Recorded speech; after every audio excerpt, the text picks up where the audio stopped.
Buenas tardes, profesor. Me llamo Silvia Juliana Suárez Agudelo, soy de Administración de Empresas y vengo a presentarle mi trabajo de teoría del consumidor, producción y costos. Le voy a hacer varios videos porque da la casualidad que he subido como 4 o 5 videos y no cargan completamente de pronto porque el archivo pesa mucho.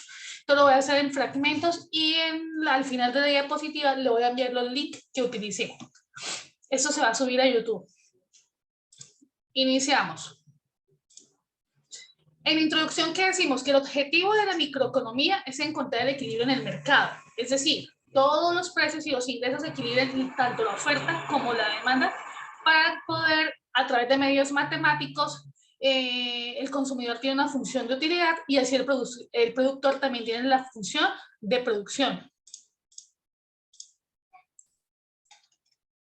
Decimos que la teoría del consumidor es la perspectiva microeconómica destinada a conocer el comportamiento de los consumidores en su decisión de satisfacer sus necesidades.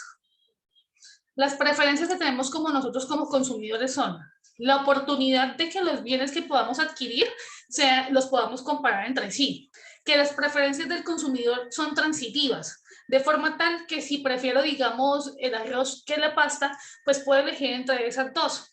Cualquier bien solo es comparable con él mismo. Y también hay una utilidad marginal decreciente. Los principios de la racionalidad. Nosotros los consumidores nos basamos ¿en qué? Pues en las preferencias, en la restricción presupuestaria y en la elección del consumo. Es decir, en preferencias, ¿por qué? Gusto es lo que yo quiero, lo que yo deseo. Restricción en los precios y en la renta, que es lo que yo estoy dispuesto a pagar. Y la elección del consumidor, la demanda, lo que me ofrece el mercado. Acá le pongo un ejemplo, que es decir, que si yo quiero un iPhone 13 Pro Max de color dorado, porque me parece lindo, para ello pues yo tengo un presupuesto de 2.500.000, pero en el mercado tiene un costo de 3.500.000 y el color dorado pues está agotado. El mercado me ofrece a mí otros colores y un precio más factible de segunda, pero yo como consumidor decido a través de mi finanzas si tengo la capacidad económica para adquirir ese producto, el precio que está en el mercado, me espero o me endeudo otro poquito más pues para satisfacer como la necesidad que yo tengo en ese momento. Los axiomas. Los axiomas son los siguientes. Tenemos la canasta de bienes, que es el menos, es buena como ella misma, que es la forma en que nosotros podemos elegir un producto A o producto B según las situaciones. La monotonicidad. Son dos canastas de bienes, es cualquiera y todas pueden ser, y las dos pueden ser comparadas. La transitividad, si es la canasta que se prefiere la B y de la B la C, entonces debemos preferir la C. Esta es una función gráfica de la función de su utilidad.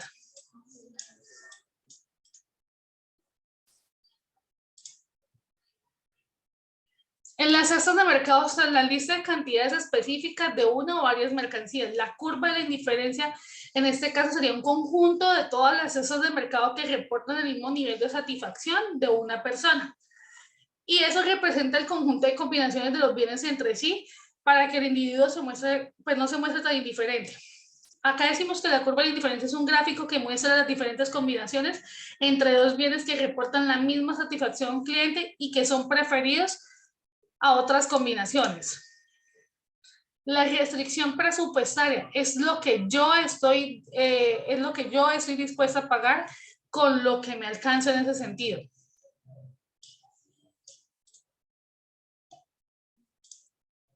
El precio del mercado.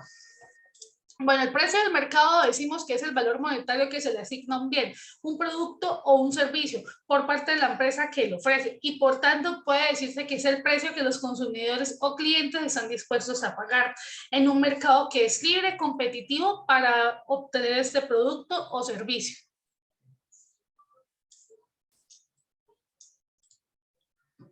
Voy a detener la grabación.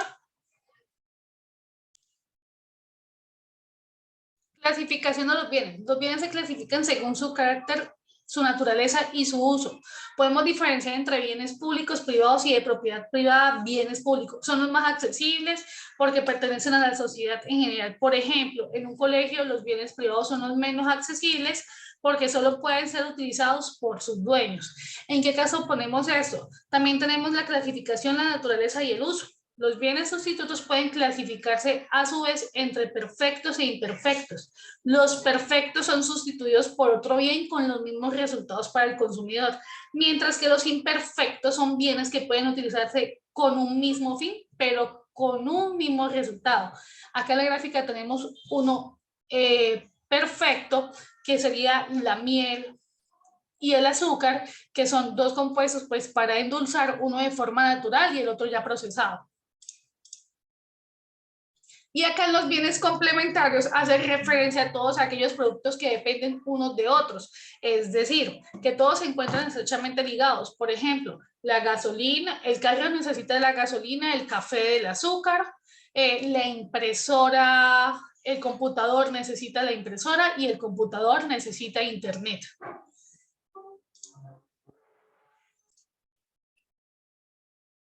Curva de indiferencia de males. Decimos que la curva de la indiferencia de males, en este caso, es porque muestra bienes que producen altos niveles de insatisfacción, porque las curvas de indiferencia serán creciendo. La información que da en cuanto a menos se consume este producto o servicio es mejor. Curvas de la indiferencia. Las curvas de la indiferencia es un gráfico que muestra las diferentes combinaciones entre los bienes que reportan la misma satisfacción a una persona y que son preferidas a otras combinaciones. Los supuestos. Entonces decimos que los supuestos detrás de una curva de indiferencia son, las preferencias son completas. Entonces es posible comparar las dos cestas, cualquiera que sea, dado por un par de cestas, el consumidor prefiere o una cesta o la otra, que es indiferencia. Entonces las preferencias son reflexivas. Cualquier cesta es la menos tan buena como la otra.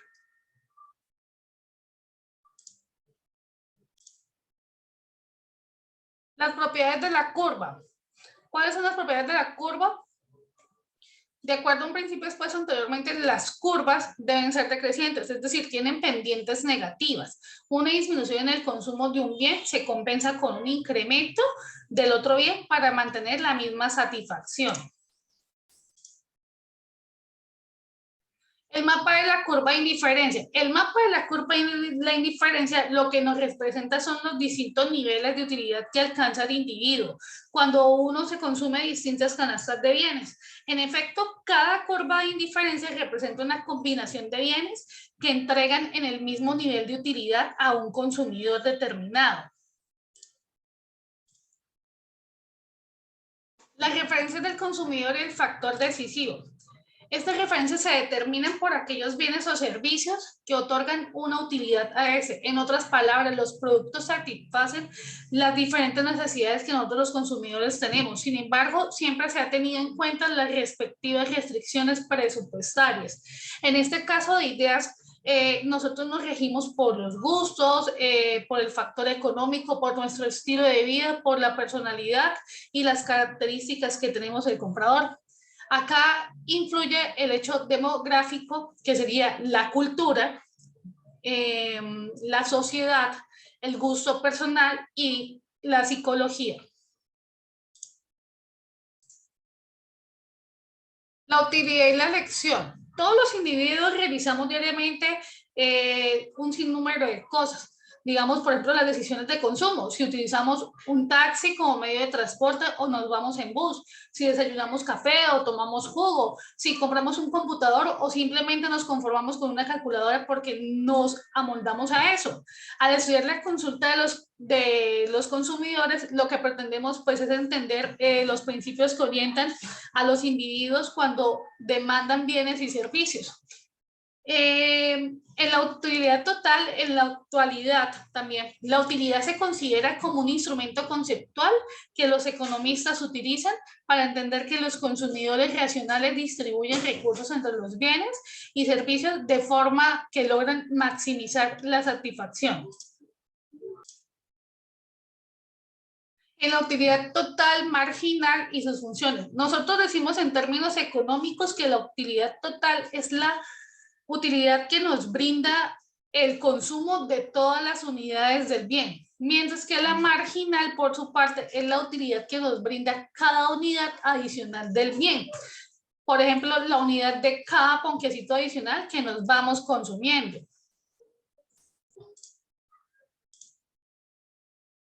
Los costos de producción, producción y costos. Los costos de producción también los llamamos como costos de operación, que son los costos necesarios para mantener un proyecto, una línea de proceso o un equipo de funcionamiento en una compañía estándar. La diferencia entre el ingreso por ventas y otras entradas. Y el costo de producción es lo que indica el beneficio bruto.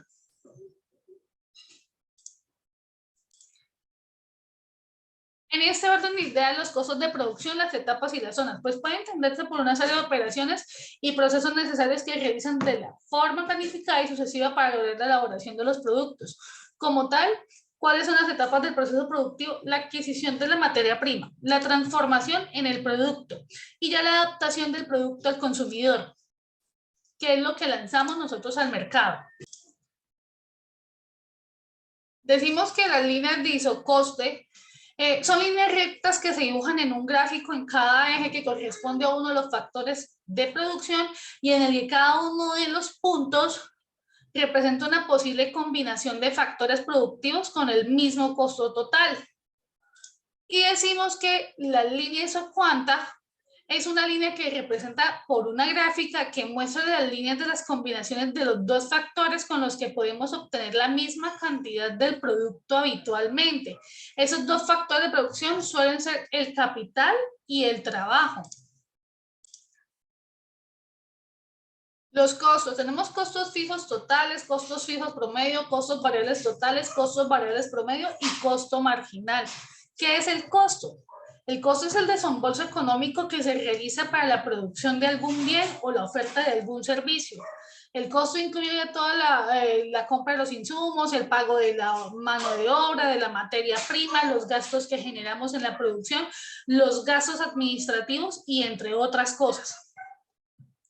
Según los comportamientos, los costos fijos son aquellos que permanecen constantes durante un periodo determinado sin importar la producción del volumen. Un ejemplo, en el año 2021 con la fabricación de la cera de palma no subieron la materia prima, entonces durante todo el año el costo fue siempre fijo. Un costo fijo promedio es el costo fijo por unidad de la producción. Cuando es un costo variable son aquellos que se representan de vez en cuando y de manera inesperada, porque los costos varían en relación a la producción. Entonces, es decir, que si aumenta la producción, estos costos van a ser mayores y así viceversa. Y en algunos ejemplos, pues podría ser que la cantidad de la materia prima que se usa, el embalaje, el empaquetado de los productos, pues varía. El costo variable promedio es un costo que varía según la cantidad de las unidades producidas y el costo marginal es el costo que se asume al iniciar la producción de la unidad adicional. Es un costo marginal, es un concepto muy utilizado acá en microeconomía. Esas son las fórmulas para calcular cada costo. El costo promedio va costo total de la producción sobre producción total. El costo fijo promedio, costo fijo total por la cantidad de unidades producidas. El costo variable promedio, costo variable total, cantidad de unidades producidas. Y el costo total del promedio, costo fijo más costo variable total más la cantidad, dividido en la cantidad de cantidades producidas. La relación del costo volumen utilidad es una técnica que se utiliza en el análisis de costos para tomar las decisiones. En ese análisis de la relación existen entre los tres elementos que nos provee una guía para un planteamiento y selección entre distintas alternativas.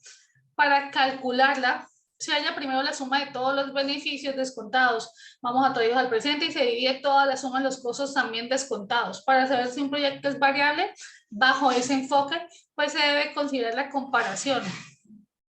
Es decir, todo eso lo necesitamos en el análisis que vayamos a tener de costos. Profesor, esta es mi exposición, un poco larga. Voy a ver cómo me subieron los videos, realmente me ha costado mucho porque pues hay aplicaciones que no funcionan sino tanto tiempo. Esta la estoy haciendo por medio de Zoom para ver qué tal me sale. Feliz noche.